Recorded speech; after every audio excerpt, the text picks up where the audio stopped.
नमस्कार, स्वदेश न्यूज की खास पेशकश में आप सभी का स्वागत है। मैं हूं आपके साथ भागीरथ साहू। लोकसभा चुनाव की धुआंधार तैयारियों में जुटी बीजेपी को राजनीति में मिली सफलता कोई महीने दो महीने की तैयारी का नतीजा नहीं है। संगठन के तौर पर पार्टी हर समय ही इलेक्शन मोड में रहती है। यही वजह है कि बीजेपी को सफलता लगातार मिल रही है। वहीं दूसरी तरफ अंतरकलह से आपस में जूझती कांग्रेस पार्टी चुनाव के कुछ दिनों पहले ही चुनावी एक्शन में होती है। उसके बाद नेता और कार्यकर्ता फिर आराम की मुद्रा में पहुंच जाते हैं। भाजपा और इसके नेता कहते हैं कि प्रधानमंत्री नरेंद्र मोदी के मन में मध्य प्रदेश है और मध्य प्रदेश के मन में मोदी है। ये बात पिछले 2 लोकसभा चुनावों के परिणामों में साफ झलकती है। 2000 में मध्य प्रदेश का विभाजन हुआ और 11 सीटें छत्तीसगढ़ में चली गईं। विभाजित मध्य प्रदेश का पहला लोकसभा चुनाव 2004 में हुआ और भाजपा ने 48.1% वोट के साथ 25 सीटों पर जीत हासिल की। कांग्रेस की 34.1% वोट के साथ 4 सीटें ही मिली थी। 2009 में कांग्रेस ने वापसी की थी। तब कांग्रेस के युवाओं ने जमे जमाए नेताओं को मात देकर पार्टी के सुनहरे भविष्य के संकेत दिए थे। 29 में से 12 सीटों पर उसने जीत हासिल की थी और उसे 40.1% वोट मिले थे। भाजपा को 43.4% वोट मिले थे और उसने 16 सीटें हासिल की थी। हालांकि जब बात लोकसभा चुनाव की आती है तो 1984 के बाद से लगातार बढ़ोतरी ही हुई है।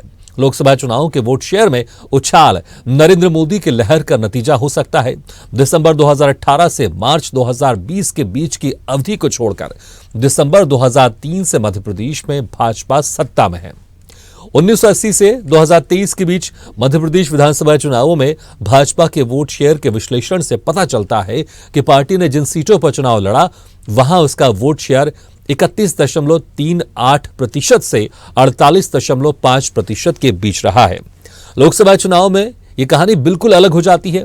पार्टी का वोट शेयर 1984 के बाद से लगातार बढ़ रहा है।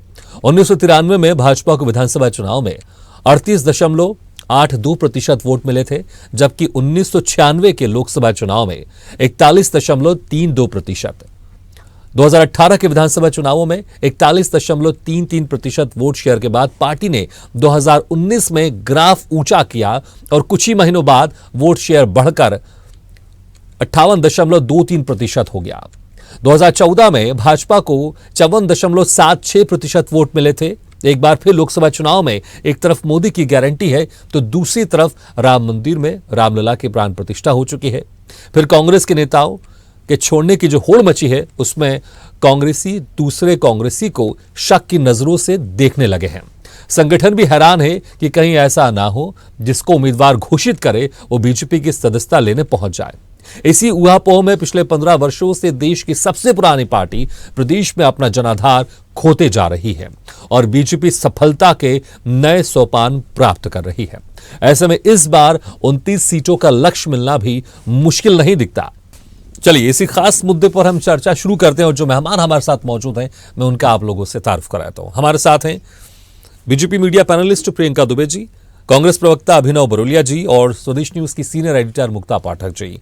आप सभी मेहमानों को बहुत बहुत स्वागत है हमारे इस खास चर्चा में। सबसे पहले मुक्ता जी आपसे शुरू करना चाहेंगे चर्चा। देखिए, बीजेपी अक्सर कहती है कि हम 24/7 चुनावी मोड में रहते, वो दिखाई भी देता है और उसका असर भी दिखाई देता है चुनावों में, क्योंकि जिस तरह से हम देख रहे हैं अगर 2003 के बाद से बीच का बस हम 1.5 साल या 2 साल छोड़ दे जब कांग्रेस थी, लगातार 2003 से मध्य प्रदेश में बीजेपी है और 2014 से लोकसभा में तो लगातार बीजेपी बढ़ती जा रही है। 2014 में पूर्ण बहुमत के साथ बीजेपी ने सरकार बनाई, फिर 2019 में ही पूर्ण बहुमत के साथ बीजेपी ने सरकार बनाई। तो यहां पर जो बीजेपी की रणनीति है वो यहां पर काम आती है और जो उसका एक एक्शन मोड दिखाई देता है उसके मुकाबले यहां पर कांग्रेस लगातार कमजोर होती जा रही है। जी बिल्कुल भागीरथ जी, देखिए आप ही ने पूरी बात कह दी। देखिए जिस तरह से बीजेपी एक स्ट्रैटेजी के तहत काम करती है, हर चुनाव को, चाहे कोई भी वो चुनाव हो, वो किसी भी चुनाव को लाइटली नहीं लेती है। छोटे से छोटे चुनाव से लेकर लोकसभा चुनाव तक सब में एक स्ट्रैटेजी डिज़ाइन होती है। जैसे इस बार की लोकसभा की बात करें, कल 3 बजे केंद्रीय चुनाव आयोग की प्रेस कॉन्फ्रेंस है, तो आचार संहिता डिक्लेयर हो जाएगी, सारे जो चुनाव के डेट्स के फेजेस के ऐलान हो जाएंगे।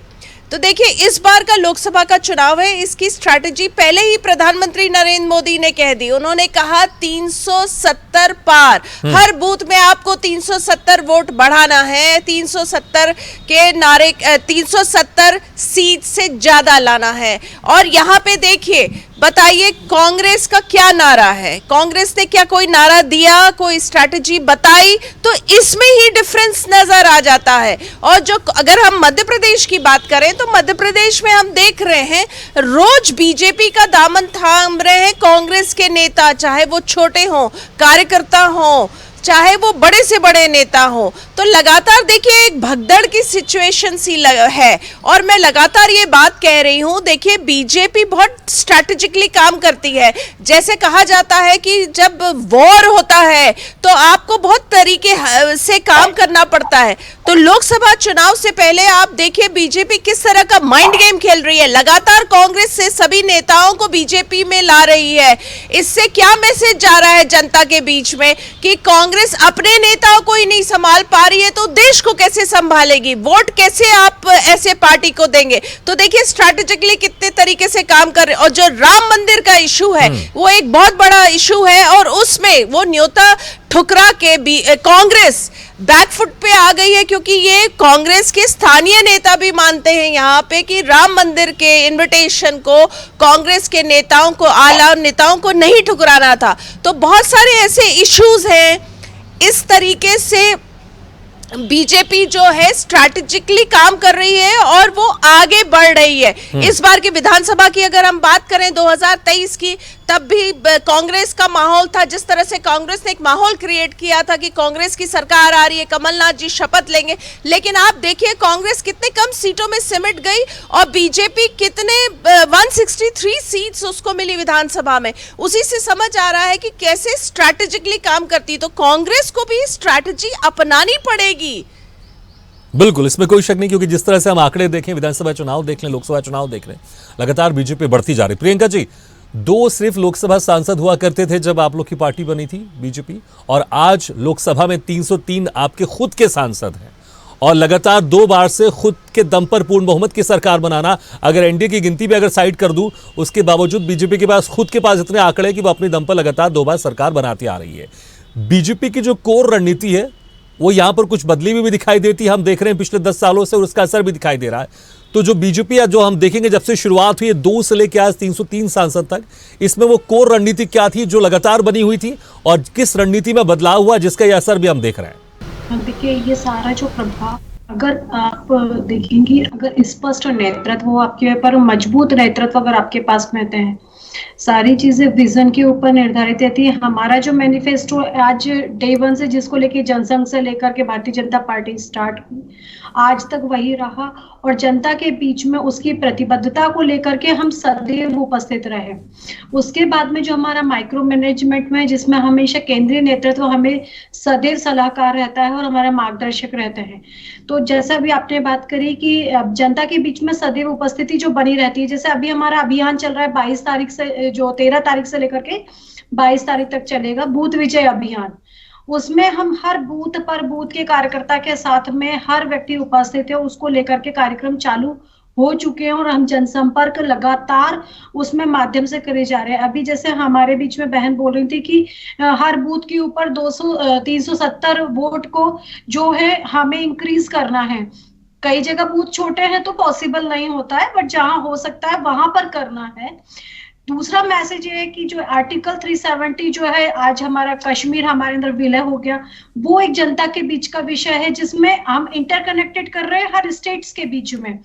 इसके बाद में अगर हम बात करें तो जो हमारा एक पुराना नारा हुआ करता था कि जहां बलिदान हुए मुखर्जी वो कश्मीर हमारा है, तो वो भी हमें उनके बलिदान को भी याद रखना है कि उनके माध्यम से आज अगर हम बात करें, जिन्होंने वहां पर जितने भी लोग बलिदान हुए हैं, आज वो कश्मीर क्षेत्र हमारे अंदर विलय कर चुका है, वो आज हमारे भारत के अंदर अंगीकार हो चुका है। हमें हर जगह एक दोष नहीं पढ़ना पड़ता है। जब हम कानून की पढ़ाई करते हैं तो उसमें पढ़ना पड़ता था कि जम्मू कश्मीर क्षेत्र को छोड़कर, तो थोड़ा सा वो गंदा लगता था पढ़ने के लिए। जब भी पढ़ते थे तो ऐसा लगता था कि हमारे देश का हिस्सा है, हमारा सिरमौर मुकुट है, हम कहते थे कि कश्मीर हमारा है।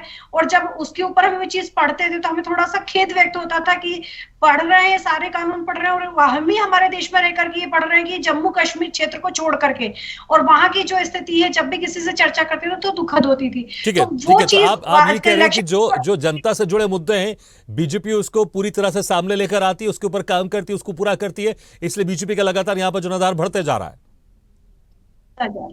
ठीक है अभिनव जी देखिए, जिस तरह से अगर हम बात कर लें, नेतृत्व की बात कर लें, रणनीति की बात कर लें, अगर हम आंकड़ों को उठा लें, हम विधानसभा चुनाव देख लें, लोकसभा चुनाव के परिणाम देख लें, तो इसमें बीजेपी बहुत मजबूत स्थिति में दिखाई देती है। आप आंकड़ा भी देख सकते हैं, मुझे लगता है शायद इसमें आप भी दो राय नहीं है। लेकिन क्या है वो कांग्रेस जिसने इतने सालों तक देश में सरकार चलाई, जिसके बड़े बड़े नेता रहे, वो कांग्रेस आज इतनी कमजोर क्यों दिखाई देती है? ऐसा लगता है कि कांग्रेस के पास वो एक मजबूत नेता भी नहीं है। अगर मजबूत नेता है तो उनकी बात जनता तक क्यों नहीं जा रही है? या फिर रणनीति वो जो बना पा रही, क्योंकि यहां पर बीजेपी की जो माइक्रो रणनीति 370 हर बूथ पर, क्या इस तरह की रणनीति में कांग्रेस पिछड़ती जा रही है? क्या वजह है कि कांग्रेस इतनी मजबूत थी वो आज इतनी कमजोर हो गई है? अरे बस आप भागीरथ जी कांग्रेस को इतना कमजोर मत करिए।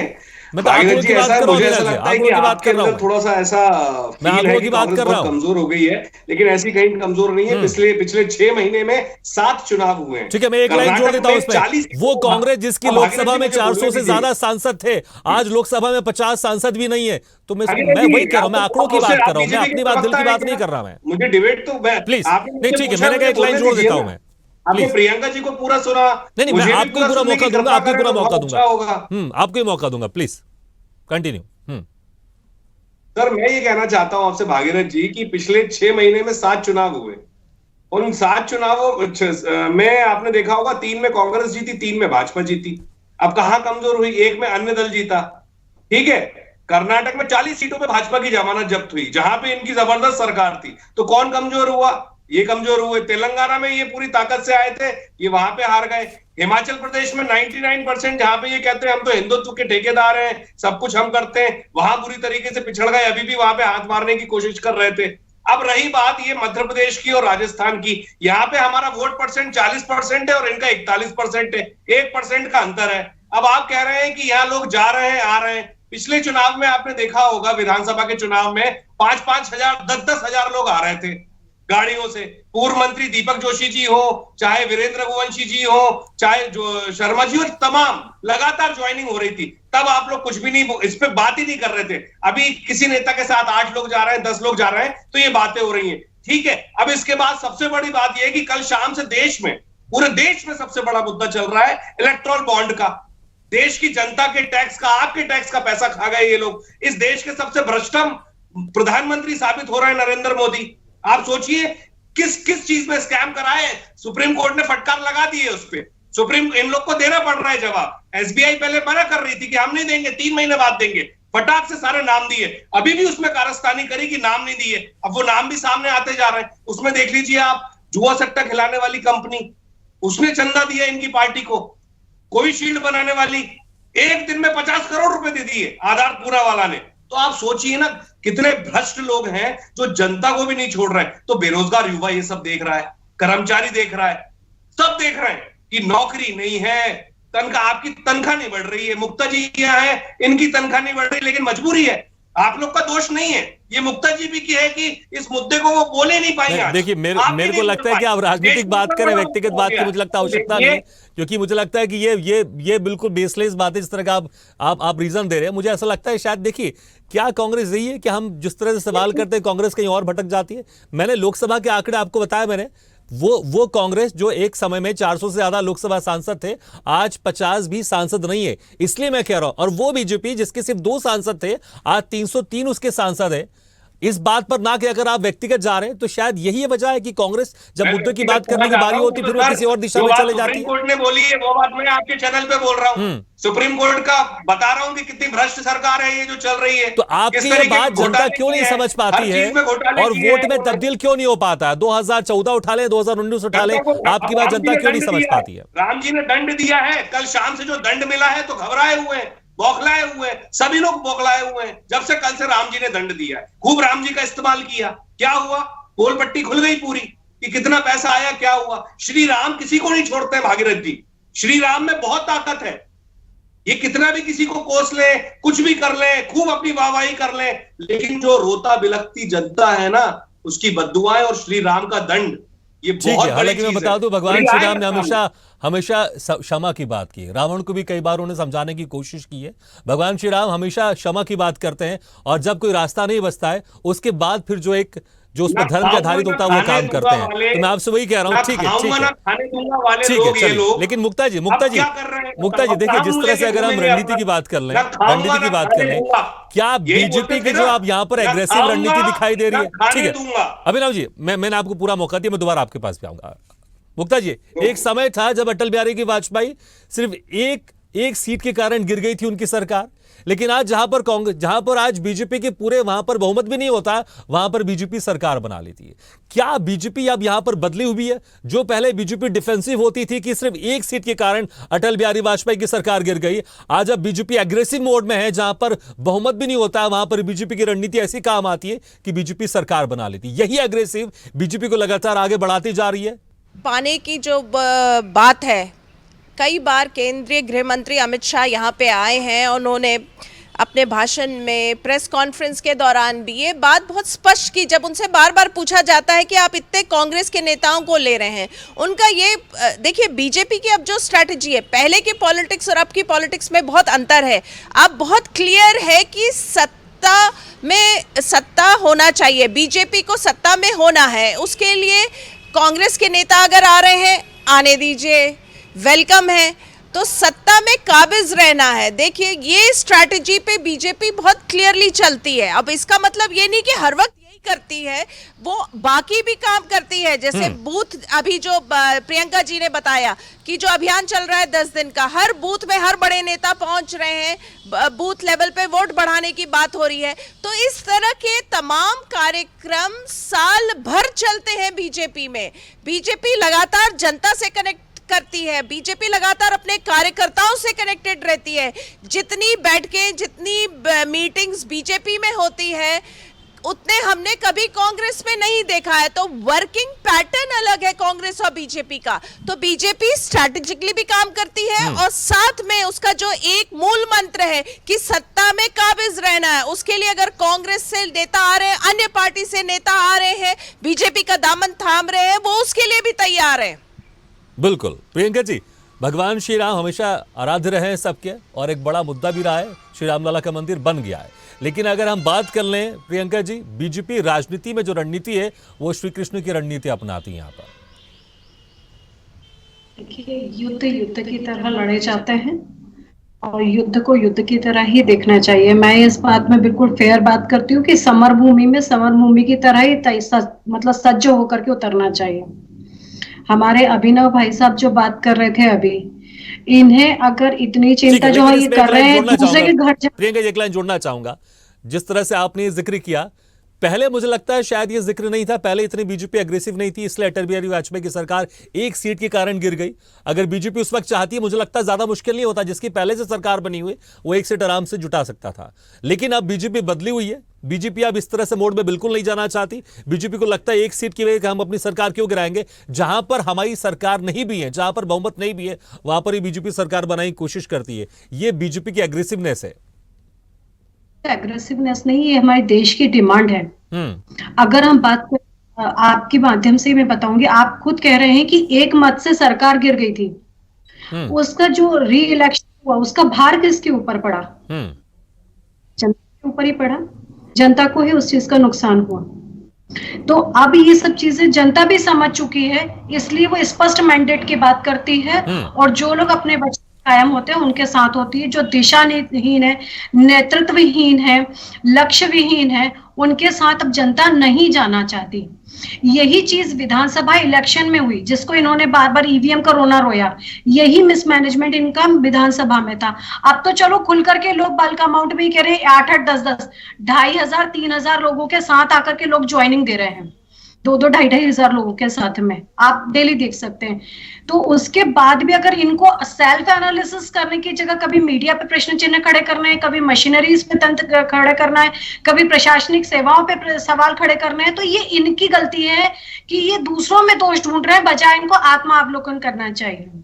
अब इन्होंने बात करा कि ये डोनेशन की बात करते हैं, ये चाइना से डोनेशन लेने वाले लोग, जिनके लिए नेशन सेकंड और डोनेशन फर्स्ट होता था, राजीव गांधी फाउंडेशन के नाम से इन्होंने कितना डोनेशन लिया, कितना भ्रष्टाचार चाइना के साथ मिलकर के किया, जो MOU अलग अलग कंट्रीज के बीच में होना चाहिए इन्होंने परिवार के बीच में बनाए, और किस तरीके से इन्होंने ब्लैक को व्हाइट किया, वो जो पार्टी है आज चंदे के ऊपर सवाल खड़े कर रही है, जिसको तो एथिकली अगर हम बात करें चंदे के ऊपर सवाल करने का अधिकार। इलेक्टोरल बॉन्ड के ऊपर हम लगातार चर्चा करते रहते, लेकिन अभिनव जी देखिए 2014 में तो कांग्रेस का उस तरह से जिस तरह से लगातार उस वक्त सरकार में थी, लेकिन दोबारा सरकार में रिपीट नहीं कर पाई। 2019 में भी आप कह रहे थे कि एक बार जनता ने मौका दे दिया बीजेपी को, लेकिन दोबारा मौका नहीं देंगे। लेकिन अब 2024 में फिर से लोकसभा चुनाव होने वाले हैं। अब आपको लगता है कि कांग्रेस अब इतनी मजबूत स्थिति में यहां पहुंच गई है कि जो इंडिया गठबंधन यहां पर सरकार बनाने जा रहा है और बीजेपी की जो रणनीति यहां पर फेल हो जाएगी? अभिनव जी मेरी आवाज आ रही है आपको? जनता की नहीं आती, आपकी कहां पहुंचेगी? अभिनव जी सुन पा रहे हैं आप मुझे? चलिए, लगता है कि हमारी आवाज उन तक नहीं पहुंच पा रही। हम दोबारा उनसे संपर्क साधने की कोशिश करेंगे। लेकिन मुक्ता जी देखिए, यहां पर जिस तरह से हम रणनीति की बात करते हैं, रणनीति को लेकर इसमें तो कोई शक नहीं, आंकड़े भी उठा लें, वो कांग्रेस जो लोकसभा में 400 के पार थी, आज वो कांग्रेस 50 पार भी नहीं है। और बीजेपी जो सिर्फ 2 सीट थी लोकसभा में, आज 303 है और अब नारा 370 का है यहां पर। तो बीजेपी का एक एग्रेसिवनेस, जिस तरह से प्रियंका जी ने खुद कहा, देखिए कि उस वक्त हमारी सरकार 1 सीट के कारण गिर गई थी, वो चाहते तो 1 सीट जुगाड़ कर सकते थे। लेकिन अब बीजेपी को भी समझ में आ गया है कि अगर राजनीति में रहना है तो भगवान श्री कृष्ण की रणनीति पर काम करना पड़ेगा, तभी आप अपने सामने वाले प्रतिद्वंदी को आप मात दे सकते हैं। लगातार हम बीजेपी की स्ट्रैटेजी की बात कर रहे हैं। देखिए 2014 मुझे याद आ रहा है, लोकसभा उस समय एनडीए की सरकार की थी, कांग्रेस की सरकार थी, कांग्रेस केंद्र में थी। 2014 में पहली बार नरेंद्र मोदी को पीएम के कैंडिडेट के रूप में प्रोजेक्ट किया था, और मुझे याद है किस तरह से बीजेपी ने स्ट्रैटेजिकली सोशल मीडिया का इस्तेमाल किया, किस तरह से लगातार जो टीवी के जितने भी चैनल्स थे, चाहे वो एंटरटेनमेंट के चैनल, न्यूज चैनल, लगातार उनके जो उनके एड्स थे वो लगातार बम्बार्ड हो रहे थे। तो उसी समय से समझ आ रहा था कि किस तरह से कांग्रेस पिछड़ते जा रही है। कांग्रेस लगातार जिस तरह से एक ढर्रे में चल रही है, आपको समय के साथ बदलना पड़ता है। 2014 में ये साबित किया बीजेपी ने कि जिस तरह से सोशल मीडिया का इस्तेमाल किया और विज्ञापन का इस्तेमाल आगे बढ़ाता जा रहा है। और हम देख रहे हैं वो बीजेपी जो सिर्फ 2 सीट पे थी, आज 303 पर पहुंच चुकी है और अब 370 का यहां पर एक टारगेट रखा है। चलिए, हमारा समय समाप्त हो गया। बहुत बहुत शुक्रिया प्रियंका जी, अभिनव जी, मुक्ता पाठक जी, बहुत बहुत शुक्रिया हमारे साथ शामिल होने के लिए। तो जिस तरह से हम देख रहे हैं यहाँ पर बीजेपी की एक रणनीति बदली दिखाई दे रही है। यही वजह है कि बीजेपी का जनाधार बढ़ता जा रहा है और कांग्रेस बीच मझधार में यहाँ पर फंसी हुई। लेकिन देखना होगा क्या कांग्रेस इस बार कम बैक कर पाती है जब 2024 लोकसभा का जब रिजल्ट सामने आएगा, या फिर बीजेपी का जो टारगेट 370 वो बीजेपी पार करते हुए दिखाई देगी। इसी के साथ हमारी खास पेशकश में फिलहाल इतना, लेकिन खबरों का सिलसिला लगातार जारी है। आप देखते रहिए संदेश न्यूज, सबसे पहले देश।